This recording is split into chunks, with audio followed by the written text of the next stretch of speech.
Well, now to some news of the day, where this afternoon a group of Portland and Gresham leaders, along with Multnomah County commissioners, met to publicly talk about the area's response to homelessness. There they are inside Portland City Hall. 10 people make up this so-called steering committee. Now, this is the second one of these meetings that I've sat through, and there's not a lot of action per se, but we think these meetings are important considering the group will basically steer our homeless response. A majority of the first half of the meeting was talking about who is in the group and if they have the right representation. County Commissioner Shannon Singleton was very vocal, challenging leaders multiple times to include frontline workers in these conversations.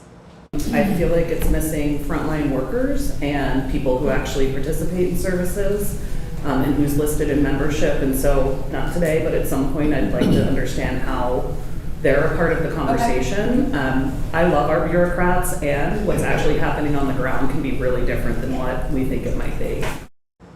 Now, a big thing this group wants to do is track monthly inflow and outflow. That's how many people are newly becoming homeless and how many are leaving homelessness. They also want to eliminate people ending up on the streets after leaving inpatient care, jail, or foster care. That happens to a lot of people right now.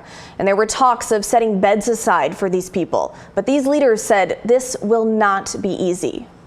There is a lot of energy around ending discharges to the streets out of carceral settings. And this is a huge endeavor, as many of you know, which again is a very big scope of work. There's also the interim Multnomah County tent and tarp policy that expires at the end of this month. Now, that policy in part allows the county to purchase two-person tents meant for homeless people. It limits the number of times providers can pick up those tents from the county warehouse each month. And with just a few weeks left before that interim policy expires, we'll be keeping an eye on this group to see if or how they recommend changing it.